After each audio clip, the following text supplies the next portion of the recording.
A simple question, a devastating answer, and a prime minister caught breaking his word. This wasn't just another prime minister's questions. This was the moment Kier Starmer's credibility collapsed in real time.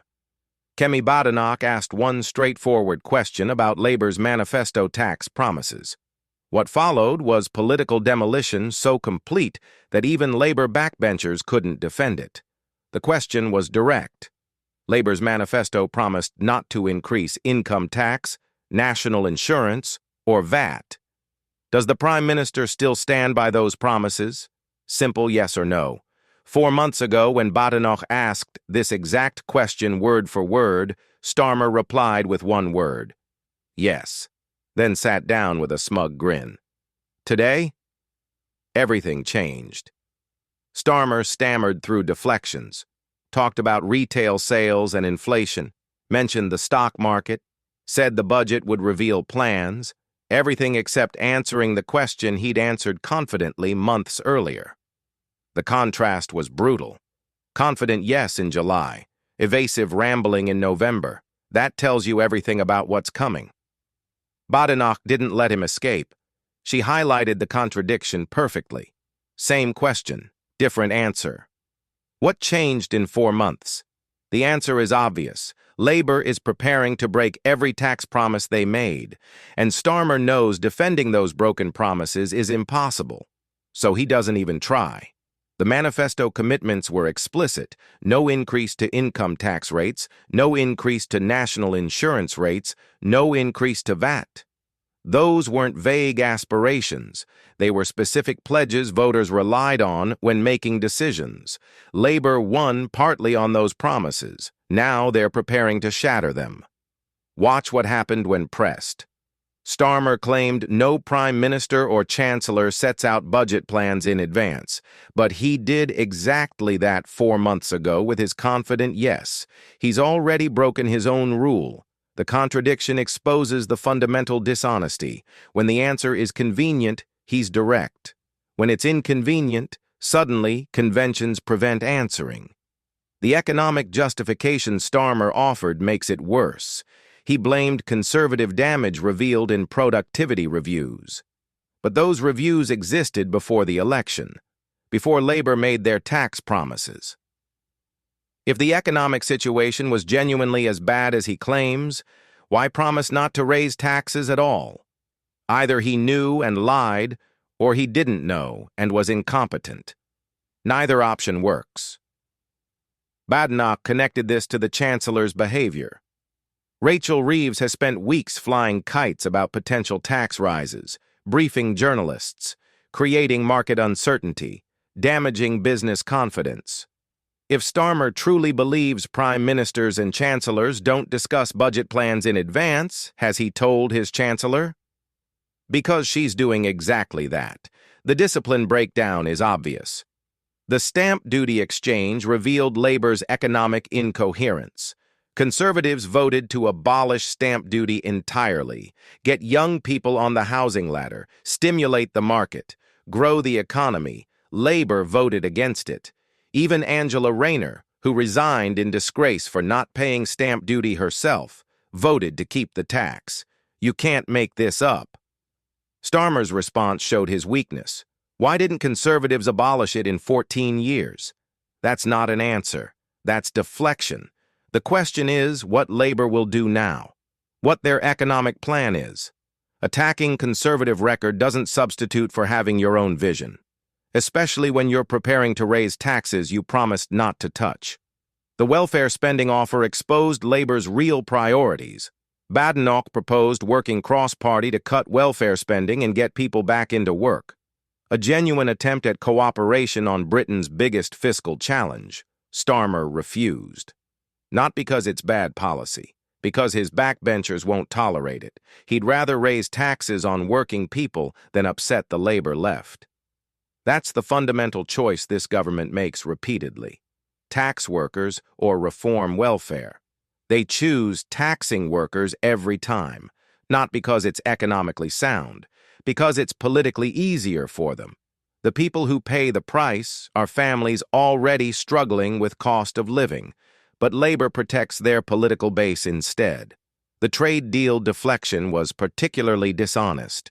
Starmer tried claiming credit for Turkey's Typhoon purchase and Norway's frigate order, but Badenoch started those negotiations in January 2024 when she was Trade Secretary. Their conservative achievements labor inherited.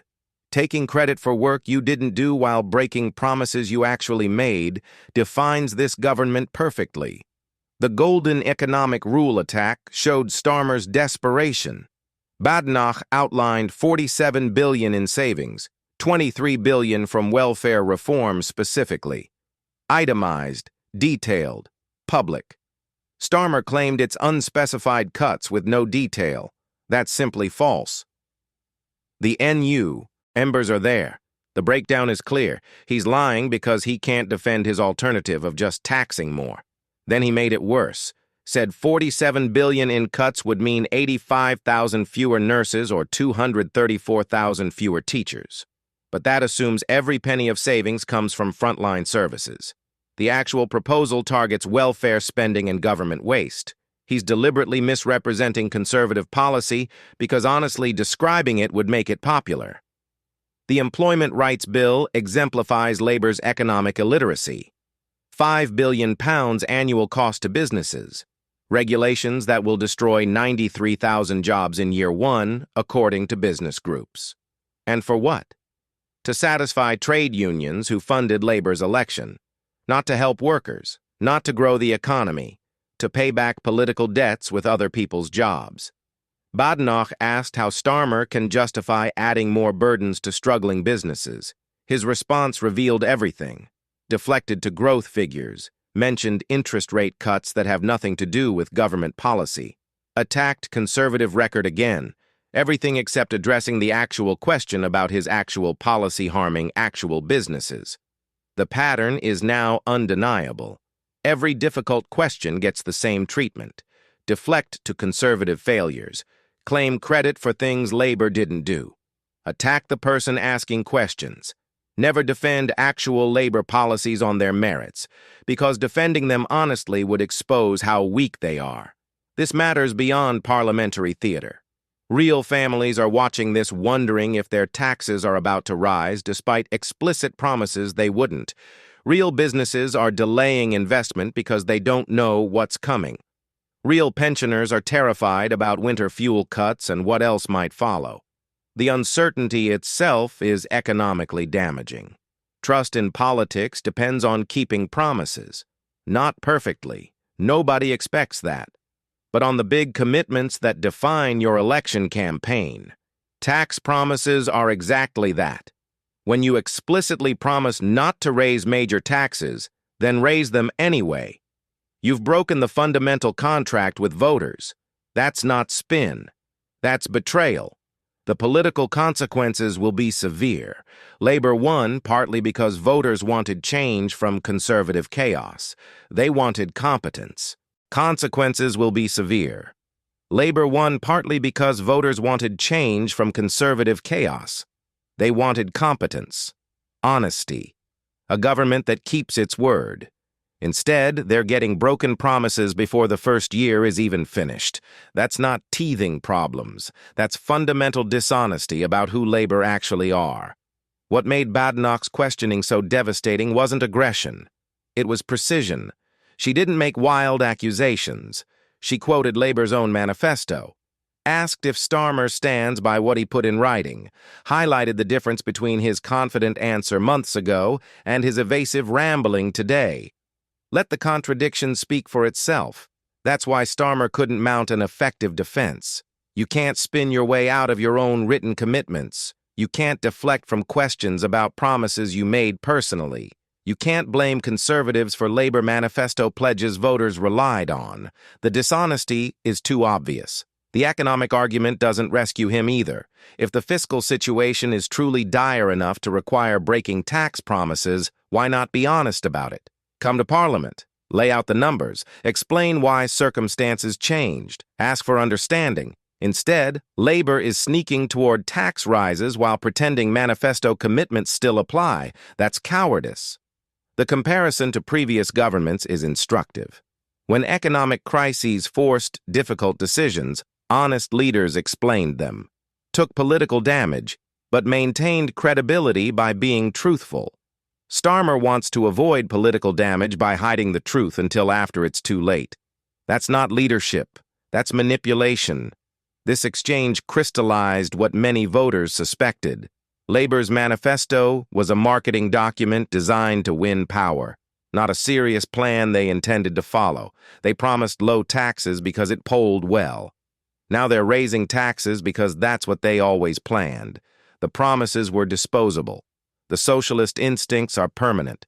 Watch what happens over coming weeks. Starmer and Reeves will try preparing the ground for tax rises, more briefings, more blame, more claims about conservative damage, all building toward a budget that breaks manifesto promises while claiming economic necessity forced their hand. The script is obvious because it's been done before.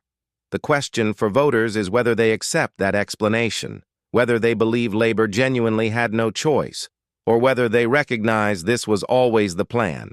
Promise low taxes to win, raise taxes once elected, blame circumstances and hope voters forget what you promised. Badenoch's persistence ensures voters won't forget. By forcing Starmer to dodge the question so obviously, she's made the broken promises impossible to ignore. When the tax rises come, everyone will remember this exchange, the evasion, the contrast with his confident yes months earlier, the fundamental dishonesty. That's politically fatal because it confirms the worst stereotypes about labor. They say whatever wins votes, then govern according to ideology regardless of promises. They claim to help working people while taxing them more. They blame everyone else for problems they create. All of it was on display today. The damage extends beyond this specific issue. Once voters conclude you're fundamentally dishonest, they stop believing anything you say. Every claim becomes suspect. Every promise becomes temporary. Every commitment becomes negotiable. That's where Starmer is heading after today's performance. Labor MPs know this. That's why so many looked uncomfortable during the exchange. They have to defend this in their constituencies. Face voters who relied on manifesto promises. Explain why what Labor said before the election doesn't matter now. That's an impossible task. The coming budget will test whether any of them have the courage to rebel. To say breaking tax promises this blatantly is unacceptable. To insist Labor either keeps its word or admits it lied.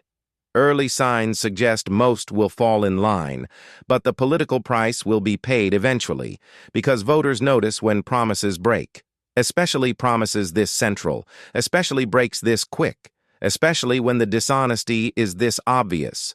What Badenoch did today was ensure nobody can pretend they didn't see it coming. She asked the question, got the evasion, made the betrayal undeniable. That's opposition's job, not just criticizing government, but exposing its true nature before damage is done, forcing clarity when obfuscation is attempted, making politicians own their words and face consequences for breaking them.